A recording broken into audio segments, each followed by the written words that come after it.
Hello everybody, the name is Levelary Jr. and I am here with Mr. SAVAS, who just finished his second set, I believe, in Webster Hall. Yes. Last time it was your opening for, I believe, Gether. Yes. It was you and Champa. Now you have just opened for an EDM legend that pretty much left his mark in the EDM industry, Subtronics, his afterparty of his Tesseract album tour. First off, how does it feel opening for someone as legendary as Subtronics? Sorry? How does it feel to open up for someone as legendary as Subtronics? Well, I would say it's the biggest artist I opened, for our day. It's probably the biggest name in dubstep right now. And I'm actually pretty honored to be in part of this. It's pretty legendary. It's like, this is not even underground anymore. This is we're above the ground at this point, right? Yes. So are you saying that was more legendary than Gether? Well, I'm not going to compare, but Gether is legendary on its own, on his own terms, and he's been a big inspiration. When I was starting out in 2016, he got me into trap music and the more creative sound design and. But Subtronics is a really big name in modern dubstep right now. The current scene of dubstep, I would say post-pandemic. Really? This is not a competition. It's everyone has their own space that they're legendary at. Definitely understood. And I do want to mention one thing. You said that when you were starting around, 2016, right? 2016 is I started taking it seriously. Take it seriously, because 3 years ago you were just fooling around when you were just playing The Glitch when you released this in July of 2013. So was that moment in time on your SoundCloud you just playing along or just trying to get used to making music? Exactly. So that's when I was actually really inspired and that's when I was first starting. That's when I first started figuring out Ableton. It was as you've seen, Glitch is not my best work, but it's one of my first works. I had two more tracks before that. I deleted them. But this is, I guess, one of the memorable ones. And it's, I was inspired by Glitch Mob back in the day. So this was where it came from. And really, one track really inspired me when I was writing Glitch. Glitch was, that Daft Punk song from Tron? Yep, Tron Legacy. Are we talking about Reconfigured, the Grid, the Crystal, I think the Glitch, D-Rez, the Glitch Mob remix? Yes. It was that one. But I'm about to say, because that was one of my introductions to electronic dance music, thanks to Daft Punk, after I watched Tron Legacy, and I discovered this whole Reconfigured album, and you had legends on there. You had you mentioned the Glitch Mob, you mentioned the Crystal Method, you had M83, you had Pretty Lights, before I even knew what Pretty Lights was. So that was a pretty legendary album for me, getting used to certain legends at the time of electronic dance music. So this kind of goes to this question then. Are there any artists, you mentioned the Glitch Mob, so are there any other artists that inspires you to want to DJ, want to mix, want to make music? So my number one is always going to be Skrillex. Okay, Skrillex. When I was getting started, Daft Punk was one of the biggest inspirations for me. Right. I would say deadmau5 is a big one when I first started. Glitch Mob is out there, it's huge. Who else? I love Zomboid. There were so many people back then. Feed Me is a great one. But right now, this is constantly evolving, obviously. After that, I was, more into the trap music, Flosstradamus and, Getter and, more the trap era. Then, I discovered this Excision. I knew about Excision, when I first discovered Skrillex as well. But, Excision, really revived dubstep back in the day. At one point, it was everyone was making trap music or hybrid trap of some sort. Excision is a big inspiration. Sudden Death is huge. And like, you know, so I met him too. He's like a great guy. Last summer. Yeah, I mean, Subtronics is like one of the big ones because like I love his sound engineering. You know, like he makes those bass lines so. How do you say? So thick, and like the drums. I don't know. I like want to make my drums like Subtronics. You know, he has something going on there. It's like some kind of compression, some kind of like saturation doing it. Like it's impressive. Do you wish maybe like tonight you could like ask him what do you use for your drums? Well, I would ask that, but I kind of want to figure it out myself so that I can, you know, draw my own path. Understood. So also, it's like, you know, it's like asking someone their secret recipe, you know, when they're making a cake or something, or you know. I mean, I would ask it if it's like a, you know, good time if we're like, you know, friends and hanging out, but you know, I prefer figuring out on my own. I know, right? Like, so yeah, you don't mind doing a little detective work regarding that. But but if that's the case, Patrick, want to go on, then I won't stop you. Hey. It feels so much more satisfying when you actually figure out and like, you know, you find the right, like, you know, secret yourself. And then you can also use it in your sound engineering, in your sound design in the future. However, now I want to ask this as well, which is, since you're like, you know, you like around 2013, 2012, you're like the beginning, like, you know, make studio DJing. It wasn't until, so it seems, in 2016, 2017, 2018, where you were having your first few gigs in your NYC in 2018, and you had the alias that was Savage at the time.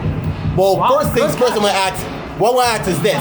It wasn't until 2019 or 2020 where you said, you know what, after I graduated from University of Oregon, I'm going to just take my last name and then make that into my alias.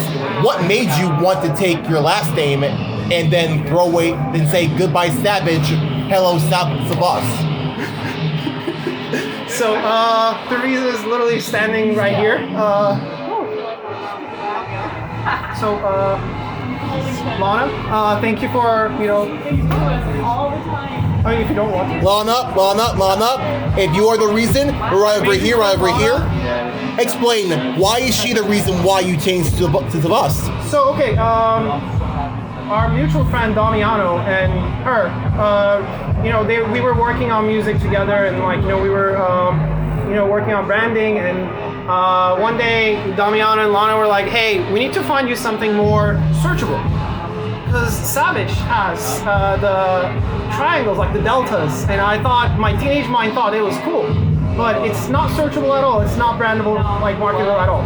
So, Lana suggested that I use my last name or first name, and I went with my last name because it's a palindrome, and it's pretty cool. Understood. Thank you, Lana. And as for the symbol, thank you so much, Lana, for inspiring. And no, you're good.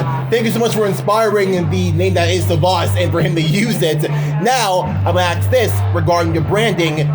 You said something. What do you say about this sign right here? Which was this sign here. Yes. For your SoundCloud, this represents something you said, like the deltas. So this is not. This is an old religious symbol. So I'm Turkish. So it's an ancient Turkish symbol where when like Turkish people used to believe in, you know, these pagan gods that they had. And this is called Tangering Crescent. And I just thought it was cool. Wanted to use it. I mean, it doesn't really have any other meaning other than that. So, right. Yeah. But it was used more to, like, you know, represent your Turkish culture, like try like those stick to your roots at least a little bit in your yes, life, no, right? I mean, like, I just liked it. Or you just liked it. Sorry for me trying to think too deep about it, but that's kind of, you know what? I mean, that's where it came from. Yeah. Right.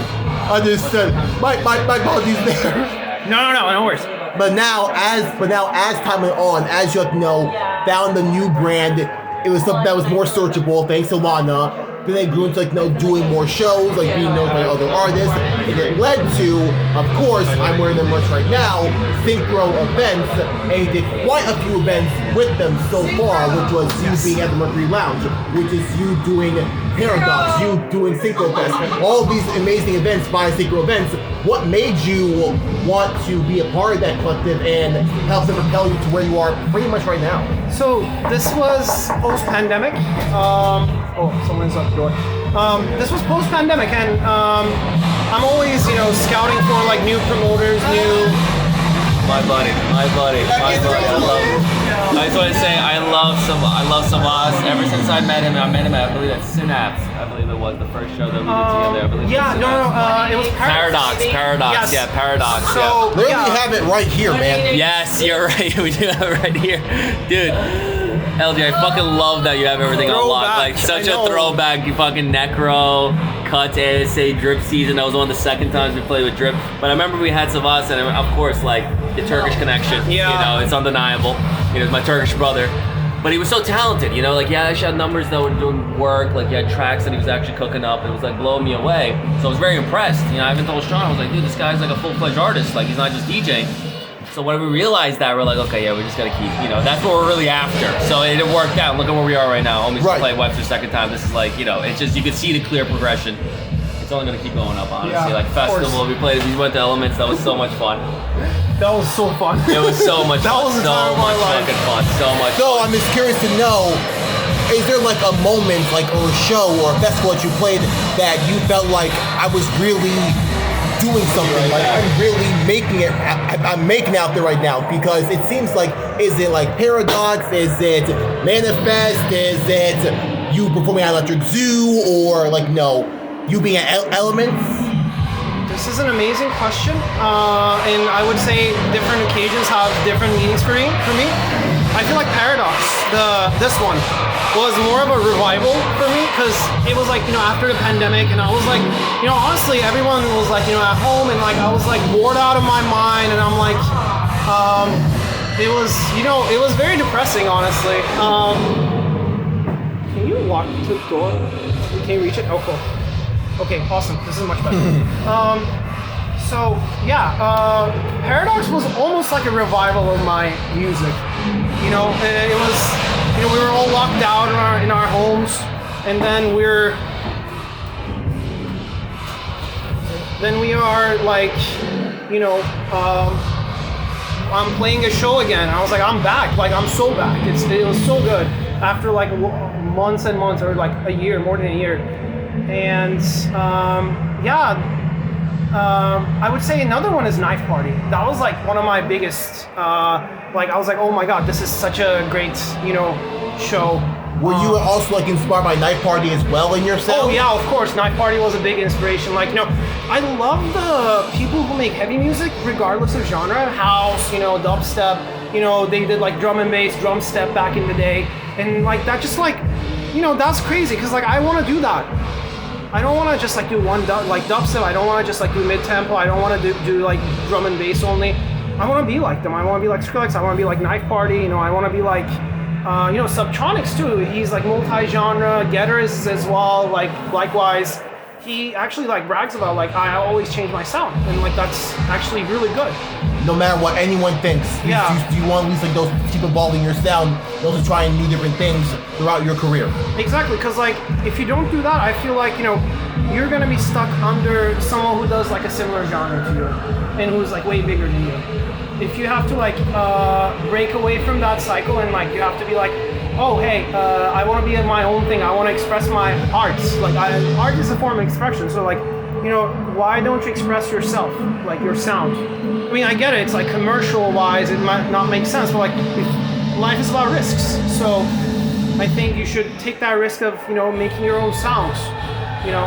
Understood. So throughout your original sound, like some of your original works, was each song that you like made that's like your own work, or you collaborated with someone else? Like, no, I remember when you collaborated with Brain, another SynchroEvents alumni. Was it with every song you make?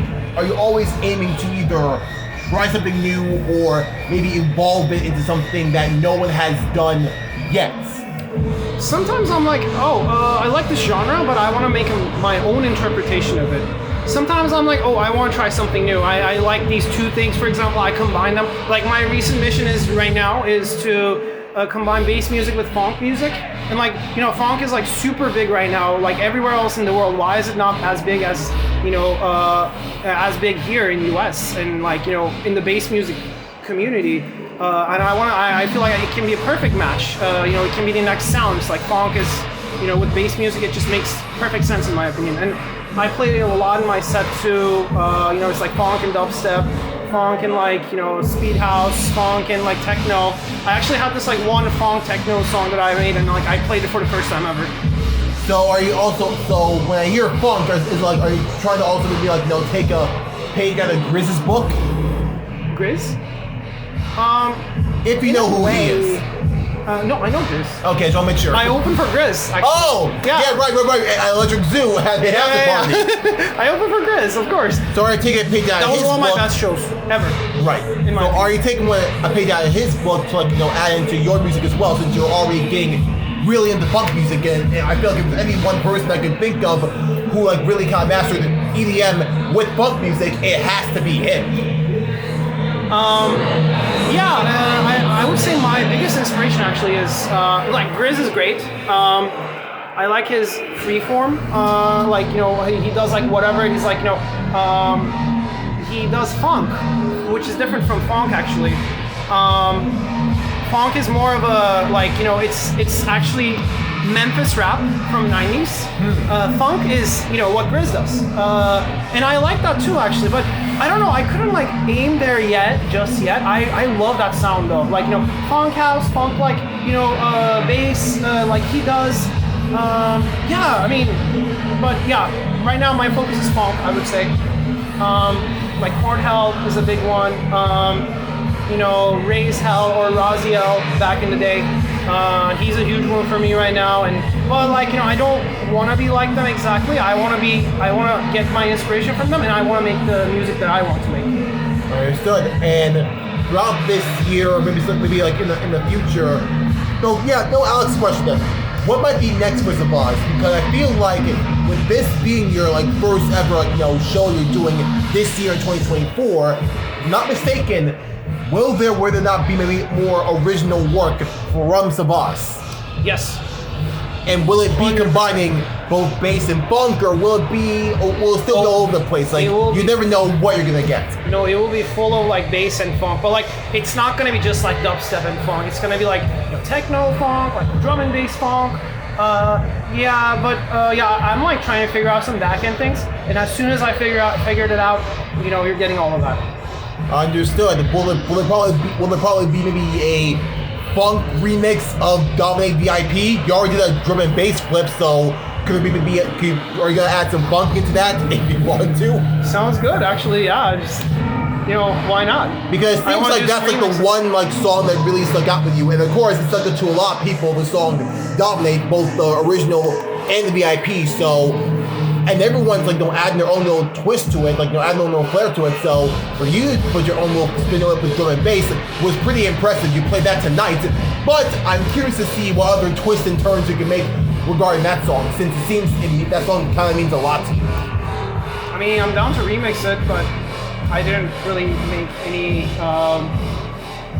progress on it, I would say. I didn't put any work on it. I haven't been doing remixes as much as I want to. But I should definitely, like, you know, I'm gonna definitely put in some remixes this year. So we'll, expect something from me. Expect some more remixes from you as well. Both originals. I want to get like official remixes more out, like, you know, not just like a bootleg. I mean, my Space Laces remix last year was like, it's a hit. So, I mean, I want to do something like that, but like maybe like make it more official, you know, on Spotify, on like YouTube, on, you know, Apple Music, perhaps. Understood. And I feel like all of those stuff, all this confidence is definitely going to be reached definitely either this year or probably next year. But bottom line, the sky's the limit for you, SAVAS. Already what you love so far, how you began in 2013 and where you are now, almost 11 years later, you have definitely evolved and definitely have went through a lot of changes to get where you are right now. And I can only see the SAVAS project going nowhere but up, and I can hardly wait to see what is going to come next. So SAVAS, thank you so I really much. appreciate you. No, Thank we you so much appreciate for you coming. so much and your incredible work, all that you've done so far. Again, over 10 years you spent putting into this, and I'm seeing it right now. Definitely a pretty dang good choice / investment in this. So people are going to know the name SAVAS, people are going to remember the name, and I can hardly wait to see what you're going to make next. So please, we appreciate you and what you are doing, what you are leaving in the EDM community, in the EDM industry. We sincerely appreciate you so much. Thank you so much. I mean, I wouldn't exist without your support. I wouldn't exist without like people's support. So I appreciate everyone who's like listening, who's like following, who's interested in like what I'm doing. I wouldn't exist without anyone, like around me. So I really appreciate everyone who's supporting me in any way, shape, or form. Even people who just like check out my music once or twice. It means a lot. Understood. It definitely does mean a lot. It all adds up. So SAVAS, Really does. truly appreciate you, and so I know much. the I sport is appreciate just going to keep on coming. It's already coming from so many big names out there, from Garrett to Subtronics and everywhere else. So again, sky's the limit for you, SAVAS. Thank you so much for your incredible work, your incredible songs, everything you've done so far, and thank you guys so much for watching as well and for listening. This is Level Junior, SAVAS signing out. I love you guys so much. Peace. And we're good. We're out. We're clear.